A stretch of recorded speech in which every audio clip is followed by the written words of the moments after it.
Jumpa kembali di sharing firman. Tema sharing firman hari ini adalah jangan menghakimi saudaramu. Roma 14 ayat ke-10, firman Tuhan berkata, tetapi engkau, mengapakah engkau menghakimi saudaramu? Atau mengapakah engkau menghina saudaramu? Sebab kita semua harus menghadap tahta pengadilan Allah. Katakan amin. Sebagai manusia sosial, hidup kita tak terlepas dari orang lain. Ya, keberadaan orang lain dalam hidup memberikan warna tersendiri bagi perkembangan hidup kita masing-masing. Namun, terkadang kita berpikir bahwa kita adalah manusia yang paling sempurna, yang paling berkuasa, dan yang paling benar dari orang lain. Sehingga kita lebih mudah melihat kesalahan orang lain daripada melihat kesalahan diri sendiri. Menghakimi dan melihat segala kesalahan orang lain adalah pekerjaan yang paling mudah dilakukan. Tetapi yang paling sulit adalah melihat kesalahan sendiri. Walaupun kesalahan itu cukup besar. Inilah sifat alami manusia yang menganggap dirinya paling sempurna. Nah, sampai saat ini masih sering terjadi saling menghakimi di antara anak-anak Tuhan. Kita begitu mudahnya melihat dosa, kelemahan, dan kekurangan orang lain. Tak perlu diajari atau menempuh pendidikan formal bagi seseorang untuk melihat kelemahan, kekurangan, atau kesalahan orang lain. Semua orang mudah sekali melihat dosa, kesalahan, dan kekurangan orang lain.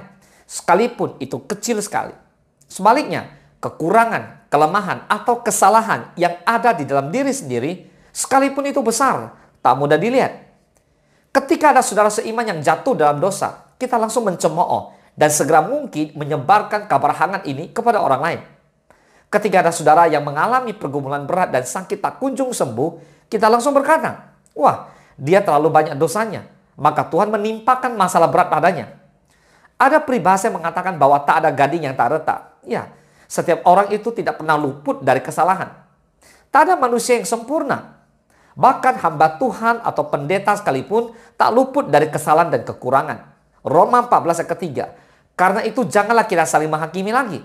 Tetapi lebih baik kamu mengadut pandangan ini. Jangan kita membuat saudara kita jatuh atau tersandung. Katakan amin. Di dalam Alkitab, banyak sekali ayat firman Tuhan yang mengingatkan kita semua untuk tidak mudah menghakimi orang lain.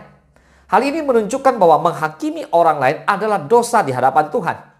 Melalui sharing firman hari ini, kita diingatkan agar tidak mudah duduk sebagai hakim terhadap saudara yang lain.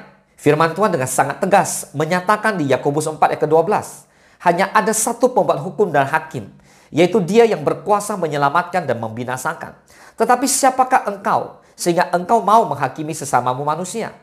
Saudara, jika saat ini kita masih merasa sebagai orang yang paling benar, paling suci, dan menempatkan orang lain selalu menjadi terdakwa, maka segeralah bertobat sebelum waktunya terlambat. Ingat, Matius 7 kedua firman Allah berkata, karena dengan penghakiman yang kamu pakai untuk menghakimi, kamu akan dihakimi, dan ukuran yang kamu pakai untuk mengukur akan diukurkan kepadamu. Boleh katakan amin? Jangan kamu menghakimi, supaya kamu tidak dihakimi.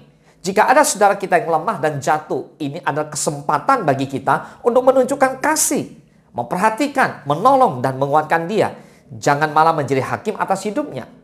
Jangan menganggap orang lain yang berbeda dengan kita adalah salah atau tidak layak untuk bergaul dengan kita. Itu adalah pemahaman yang salah dan tidak dibenarkan di hadapan Tuhan. Kita harus percaya bahwa kita semua adalah ciptaan Tuhan. Amin. Baik orang yang lemah maupun orang yang kuat. Baik yang kaya maupun yang miskin. Itu semuanya berasal dari Tuhan. Untuk itu, hargailah orang yang berbeda dengan kita.